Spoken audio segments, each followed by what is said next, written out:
Hi everybody, welcome back to Piper Marie Studios. I'm Rebecca Delgado and we're doing another Full Disclosure Friday. So this one is kind of on motherhood. Not kind of, it is. It's about giving birth. I did not give natural birth. I didn't do it naturally. First delivery was vaginal, but asked for the drugs as much as they could give them to me, and it didn't work very well. It was a horrible experience, really bad labor, and I'll give you a brief description of it, but I think it's not something a lot of moms should hear, especially moms who are first-time moms that haven't gone into delivery yet. And my second two kids were delivered via C-section, thank God. There's a lot of mom guilt out in the world. I see it all the time on the mom threads. Women feel bad that they don't give vaginal birth, that they had to have a C-section, that they missed out on something. Women feel bad that they gave into an epidural, that, they didn't feel strong enough to do it on their own. And I just want to say, let that go. Let it go. Let it go.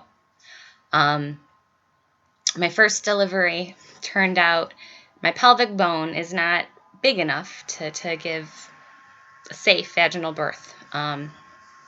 It was a long delivery. It was incredibly painful. I always grew up thinking, I'm not going to have an epidural. My mom had all four of us naturally, and she says, you don't even feel the pain. Your body releases all these endorphins, and it's wonderful and beautiful.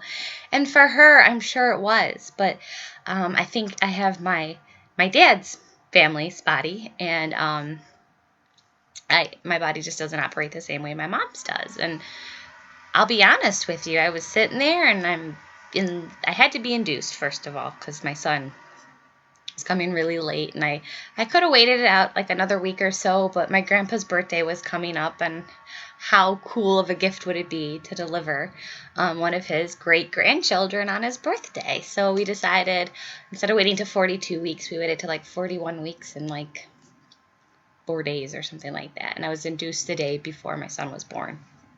And my water broke around midnight, and then, really quick, contractions came on, and horrifying. I think I have pretty high tolerance of pain. I didn't for delivery, and I don't know if it was just that much more painful than other things I've felt in my life. Tattoos don't really bother me at all. That I can do no problem, but giving birth was a different story. It was really, really painful, and I remember calling my mom up in tears, Mom, I'm really sorry, I need to have an epidural. And she said, honey, do whatever you need to do, that's fine, just do what you need to do. And so I got the epidural, and complications came from getting that epidural. I got too numb. I couldn't feel the contractions, and my leg went numb, and I couldn't do a whole bunch of things. But it turned out that my body I can't give natural birth. I can't do vaginal delivery. My body just isn't made for it. And it got pretty dangerous and pretty scary towards the end. They switched doctors, thankfully. And Dr. Heimberger, who was an Army vet. He was a medical doctor, thank God. He came in and he saved the day. I honestly feel that way. No fault of the other doctor, maybe just the new perspective, a new person. But he came in and he got my son out, and I remember the room filling up with 20 people, and my mom was with me and my husband, and I was like, Mom, what's going on? She's like, I don't know. I have no idea. But my son was born, and he had some physical complications from the delivery, and I had some physical complications after the fact I had to deal with. And honestly, it wasn't until I got pregnant again and I brought it up to my doctor. Nobody told me at the hospital how bad it was, how scary and how risky, and how things could have gotten really, really bad really fast. Nobody even concerned me with that. I remember the next morning, the other doctor that came in to check on me, he's like, I read your chart. Things got really messy. I know there's, some damage down there. Let's give it a day. Let's just rest. We'll check everything out.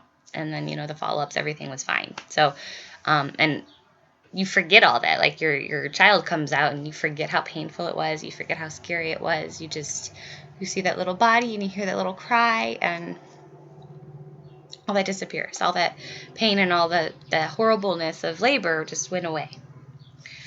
So I'm sitting there and I'm pregnant with my daughter, who I didn't know. We don't find out. It's always a surprise when the baby comes. We want that surprise at the end of those long 40 weeks. I'm asking the doctor, like, was the complication from the birth? Because we ended up having to do physical therapy with my son because of the things that happened with labor. And so I was asking about that, like, well, should we induce earlier so to make sure the baby's smaller? Like, I don't really understand what happened. All I know was it was the cause and the effects of it. So what do we do to prevent those cause and effects? And one of the other doctors at the practice, who I really love, Dr. Cannon, read my chart, and he said, if you were my wife, you would not be doing a vaginal delivery. You'd be having a C-section. I would not want to risk you or your child's life. And I was like, what? What do you mean risk our life? Like, was that bad? Like, what was it? And it's called soldier dystocia. I'm pronouncing that right. I don't even know. And he's like, sometimes one delivery is this way and the next one's not. If your next child is really small, maybe you can try for vaginal birth, but we don't really know how big that baby's going to be. We could do these tests, but is it a guarantee your child's going to be that size when they come out? We don't know. You should really have a C-section. And that broke my heart. Like, what do you mean a C-section? Like, no, I've been through delivery. I know what I'm doing. Because in my head, like, the labor went so bad because I didn't know what I was doing. I didn't know how to push properly. I felt like I messed up the first time. And it turns out I didn't mess up. I'm just not made for that. And I got home from that appointment and I was just like, what is he talking about? And I did some research, and then, the next month you go in and you see a different doctor at the practice, and I was like, Dr. Siegel, what's going on? This is what they said. Is this true? I really don't want to have a C-section. That's horrible. Like, makes you feel like a less than a woman. Like, my body's made to have kids. I'm supposed to have kids this way. Like, this is the way it's supposed to be done. And he said, well, C-section would be safer. It would be the best route. Maybe if you go into labor before this amount of weeks, I think he said like 30, if it's like 37 weeks, we can try for vaginal birth, see what happens. If things start to go south, bam, we'll put you into a C-section. Okay, well, maybe we'll go for that. And then I saw the next doctor, and she's like, oh, no, you should probably have a C-section. Like, we should just be safe. Because if you try for labor and things go bad, then your body's tired, and then there's other complications. And if you go through labor for 6 hours and then have a C-section, your recovery is way worse. Just skip the labor part and have a C-section. It would be better for you. And all these different doctors said all these different things, and all of them came back and said, it's your choice, but this is what we recommend. And so I'm sitting here, and it's going on, and pregnancy's going on, and I'm at 38 weeks, and as much as I was praying for an early delivery, it just wasn't happening. And I concluded in my head, like, because my daughter at the time had dropped, her head had dropped, and, I started dilating, and then it stopped, and she went back up. And, like, you start doing the research about what it is that's going on with my body, and it's like, well, my body's doing this because I can't deliver it. Like, this is their way, my body's way of saying, hey, we need help. Okay, I'm going to have a C-section. And, you go into a C-section, and it's not the same. It's not that cozy, beautiful 4-star hotel, room that you're getting. It's a very cold, like freezing cold, white walls, silver utensils, these machines everywhere. It's not pretty, it's not comforting, it's not fun. It was scary. And you get in there and you get your spinal tap, and nurses are going around doing all this stuff, and you're freezing, like you're shaking, and then they finally get you set up, and then your husband's let in, and the 2 doctors, as they're going through the surgery, are talking about their past weekend and what they did, and I went to Michigan, and I just remember sitting there like, oh my God, like, what am I doing? Like, this is ridiculous. This is not what giving birth is supposed to be like. And then she got to Gloria, my daughter, and let out this loudest cackle I have ever heard, and it was like, Rebecca, this child would never make it out of your vagina. Oh my God, someone's got to weigh this baby. And she, like, lifted her up, and she said, "Okay, Dad, what's the sex?" Because again, we didn't know, and he said it's a girl, and I bursted out in tears. And oh my God, I was just like, I so wanted a daughter in my life. I wanted a little princess, and I got my little princess, and I just remember bawling my eyes out. And she came around, that curtain they have, so you can't see what's going on the other side, and I got to have her against my cheek. And that moment you have with your child when they come out vaginally, you still have that with the C-section. You can still have that, oh, I'm so in love moment. You still have that moment. And it's okay. It's okay. Like, it's okay. And then, we got out of recovery, and I got to breastfeed, and she latched on perfectly. Everything was great. Everything was great. And to tell you, the comparison between the first the vaginal delivery and the C-section and the days afterwards and the weeks afterwards and the recovery afterwards, love the C-section. No guilt. At first, I was like, I can't have a C-section. I feel horrible about it. But being someone who's done both, if you need to have a C-section, have a C-section. There's no shame. There's no shame. You are still an amazing woman with an amazing body that does these amazing things, and you built this little human inside of you, and your body does all these crazy things to make that happen. And you still get that love moment with your kid. You still get that connection. You still get that bond that all these people think they're missing because they have a C-section versus a vaginal birth or a home birth or a water birth or whatever it is. You aren't. You're not missing that. That bond between a mother and a child still happens. I still had that with my daughter, and then the third time with my son when I got pregnant again. I was like, okay, we're having a C-section.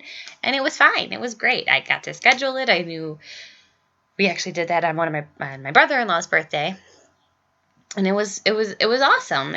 We were excited. We had a lot of false labors beforehand, which kind of sucked. We ended up with my third pregnancy in the hospital, I think like 3 or 4 times, and then sent home like an hour or 2 later.